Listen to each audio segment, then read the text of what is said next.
If you've spent the last few years wondering what's wrong with you and landing on yourself as the answer, this episode is for you. You are tired. The fog has gotten thicker, you move slower than you used to, and the answer you keep coming back to is that you're failing at something basic, like eating or sleeping or staying disciplined. The honest answer might be smaller than that. It might be a vitamin in your body that stopped absorbing the way it used to. You are not the villain in this story, but you know what is? The super rushed 15-minute doctor's appointment. That is the gap this episode is about. Welcome to Wild is Wise. I'm Sarah Estes, a former private investigator who ditched the high-stress legal life after a major health crisis.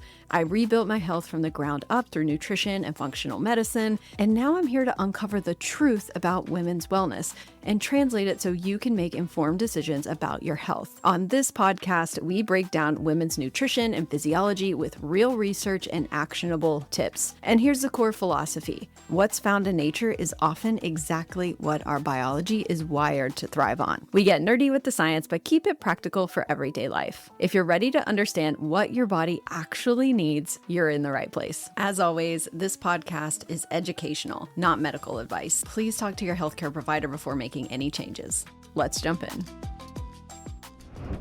Today, we are going to be talking about B12. Let's start with a number. Now, the reference range for vitamin B12 on a standard lab is wide. On a typical LabCorp panel, it runs from about 232 to 1,245 picograms per milliliter. Anything inside that range is called normal. Here's what normal tells you. It tells you whether you have a textbook deficiency. It tells you whether your body has fallen far enough below the line that someone in a 15-minute appointment needs to act on it. But here's what normal does not tell you. Whether your body is using B12 the way it used to. Whether you have enough of it to make the energy at the rate your day demands. Whether the lower third of the range is healthy for the body you are actually living in. In range is not the same as healthy. That sentence right there, that is the spine of this episode, and that's what I want to dig into today. The textbook definition of B12 deficiency was built around preventing pernicious anemia and the most severe nerve symptoms. It was not built around energy, recovery, brain fog, or what aging does to the body's ability to absorb B12 from food. That history matters here. The reference range was set using populations that were not stratified by age, by reproductive history, or by the conditions that affect B12 absorption later in life. The range is wide because the original goal was clinical. Catch the people who are unambiguously sick. The range was never designed to optimize for the way a 50-year-old woman, let's say, wants to feel on a Tuesday afternoon. A woman can sit in the lower third of the reference range, get told she's fine, and still feel the things that low B12 status looks like in real life.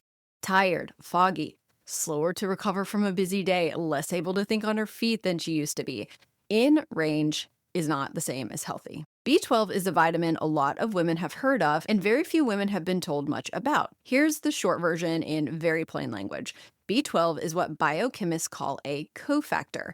A cofactor is a helper that your cells need to do certain jobs. Without the cofactor, the job either doesn't happen or happens slowly. This is one of the concepts that sounds technical and lands practically. If your cells need a part to do a job, and the part is in short supply, the job slows down. Multiply that across thousands of small jobs your body is running every minute, and you start to see why a low end of normal cofactor can show up as something as plain as I'm tired by the afternoon. Your cells use B12 for three big jobs. First is making energy, specifically the kind of energy your cells produce inside their own power plants. The second is keeping your nerves healthy and the protective coating around them intact. The third is repairing your DNA so your cells can divide cleanly and your tissues can renew the way they're supposed to. The textbook B12 story focused on that second job, the nerve systems, the anemia. Those are real. They're also the late stage version. The early version, the one a lot of women in this age range are living, is subtler. Lower stamina, slower thinking, the sense that you used to be able to do this so easy and now it's more difficult. That subtler picture is exactly where the new research is pushing the conversation. Researchers at Cornell University have been studying vitamin B12 with new tools. Their findings have been getting attention in science press recently, including a news summary in SciTech Daily. Here's what they found. In animal models, B12 deficiency disrupted the function of the mitochondria. Mitochondria are the power plants of your cells. They are where your body's energy is actually made. If the power plants aren't working efficiently, no amount of sleep or coffee or willpower fixes that gap. In aged animals, B12 supplementation improved mitochondrial function. Power plants came back online, essentially. Energy production picked up. What does mitochondrial dysfunction actually feel like? Again, in plain language, it feels like effort that doesn't pay back. You sleep 8 hours and you wake up tired. You eat a real breakfast and then you crash mid-morning. You used to be able to handle Tuesday, and now Tuesday handles you. The mechanism the Cornell researchers are pointing at is part of why. The researchers also linked B12 to cellular metabolism, to the stress pathways inside the cells, and to how cells decide which of their genes to read as we age. That last part is from a field called epigenetics. Epigenetics is just the body's library of decisions about which instructions to follow at any given time. 2 important caveats before we go further. The Cornell research is in animal models, not yet in human clinical trials. The science press coverage noted that itself, so we are looking at a direction, not exact proof yet. We're also looking at mechanism, not a recommended dose for women. But here's what I find so compelling. This is the second new piece of B12 research recently pointing in a similar direction. A separate review of the literature published in 2024 looked specifically at marginal B12 status, meaning the low end of normal, rather than deficient. The review found associations between marginal B12 and DNA damage, oxidative stress, mitochondrial strain, chronic inflammation, frailty, and cognitive decline as people age. Again, these are associations, meaning it's a direction, not a verdict. But direction matters, especially as research is developing. The main takeaway here, the science is starting to support what a lot of women have already been feeling. B12 may matter long before the labs call it deficient. Now, here's why this conversation lands harder for women in their 40s, 50s, and 60s than for almost any other demographic. 5 things stack up against B12 status in this age range. First is stomach acid. As the body ages, stomach acid production drops. This condition has a name, atrophic gastritis, and it's more common than most women have been told. Stomach acid is what frees B12 from food in the first place. Without enough acid, the body's ability to absorb B12 from a meal goes down. Atrophic gastritis can also be silent. It doesn't always show up as a classic acid reflux or indigestion. A lot of women in this age range have it, and they've never been told. The second is medications. Acid reducers like proton pump inhibitors and H2 blockers, used long-term, they impair B12 absorption by design. So a lot of women in this age range have been on them for years, and that includes the over-the-counter versions too, not only the prescription ones. Long-term use of an acid reducer you bought at the drugstore is not neutral for B12 status. The third is diet. Vegetarian-leaning diets have a real place, but they also reduce B12 intake because B12 is concentrated in animal foods. If you've been eating less meat and more plants for 10 years, your B12 input has been declining whether you noticed or not. And the trade here is real. A woman who has been eating the way her doctor or her trainer told her to eat for a decade, leaning more plant forward, may have done a lot of things right, of course, and still ended up with a B12 picture nobody warned her about. The fourth is reproductive history. Decades of menstruation, pregnancies, postpartum recoveries. Each of those events draws on the body's B12 stores, and the demand doesn't stop the year a woman starts menopause. Eggs are not the only thing that your body uses up over a long reproductive arc. The cofactors that supported each cycle, each pregnancy, each recovery got drawn down too. The fifth is the gut itself. Long histories of digestive issues, low intrinsic factor, gut inflammation, gastrointestinal surgeries, all of those affect the body's ability to absorb B12 even from a perfect diet. The gut is the gate. If the gate is leaky, if it's inflamed or surgically rerouted, like say your gallbladder got removed, what you eat is not what you absorb. The same lab number, let's say 200 picograms per milligram, can mean 2 different things on 2 different bodies. On a 30-year-old, it might be enough. On a 55-year-old whose stomach acid is lower, whose absorption has changed, whose demand has grown, that same number can mean she's running on empty in real life while her labs call her fine. This is why in range stops being a useful answer somewhere in this decade range. And what is the actual number becomes the more useful question. And I'll give you an example here, which is mine.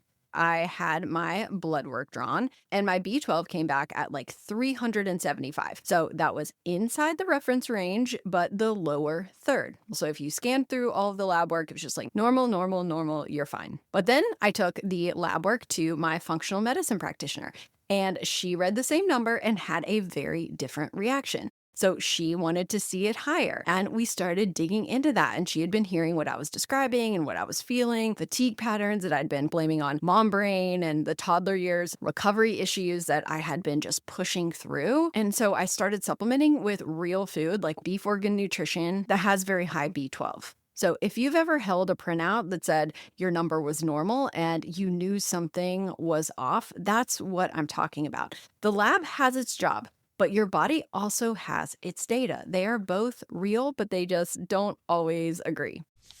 Here's the practical part. 4 things you can do with what we just covered. Number 1, pay attention to patterns. Fatigue, brain fog, recovery, stamina, the ability to think under pressure. Those patterns are data. Write them down if you have to.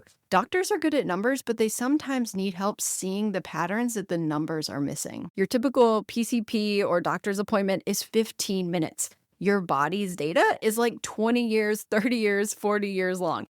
A handwritten log of what you've been feeling, when, and what makes it better or worse is one of the most useful things you can bring to that room. Number 2, look at your own life for the 5 risk factors I just named. Are you on an acid reducer? Have you been eating less animal food than you used to?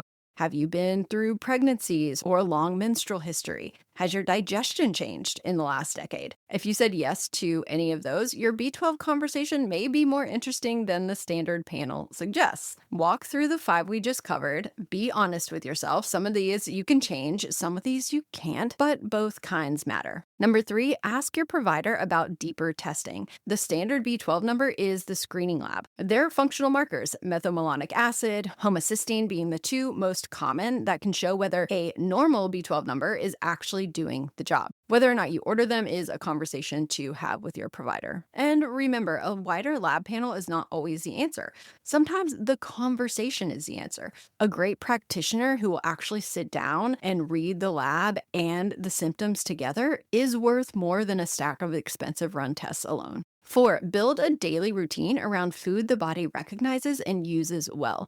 Whole food, bioavailable, dense in cofactors, gentle on the gut. The body knows what to do with food it can recognize. It struggles more with isolated synthetic doses arriving in formats biology never evolved to handle. So what does food the body recognizes look like, especially in this conversation of B12? So that's going to look like beef liver and red meat from animals that are raised on grass-fed animals, eggs, fish, dark leafy greens for the cofactors that pair with B12, fermented foods for the gut environment. The list is much older than the supplement aisle, and a lot of your grandmother's kitchens and your great-grandmother's kitchens, they knew it before we did.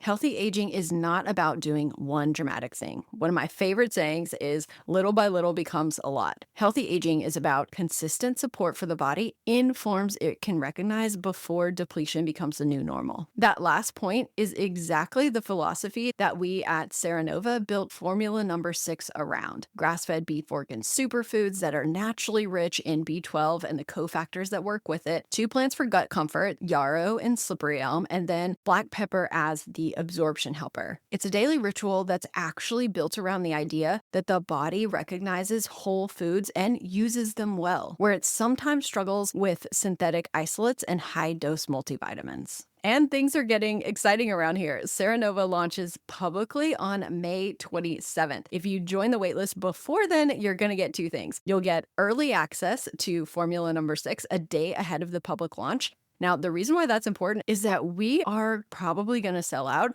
There's a limited inventory on this first run, and there's been a lot of demand. So if you're on the wait list, you're going to get early access. So that way you can get it before it sells out, because I cannot make any guarantees on the 27th as to how long it will last. And then number 2, you're going to get the founding member pricing. That's going to be locked in for life. That's a huge one. The waitlist is open right now at sarenova.com. That's SARENOVA.com. All right, that is it for this episode of Wild is Wise. Thank you so much for being here and for listening as always. And if this resonated with you, if you've got a friend who needs to hear this, please share it and hop over and give us a review on Apple Podcasts. It helps other people find the show and we would really appreciate it. Until next time, stay wild, stay wise. I'll see you next week.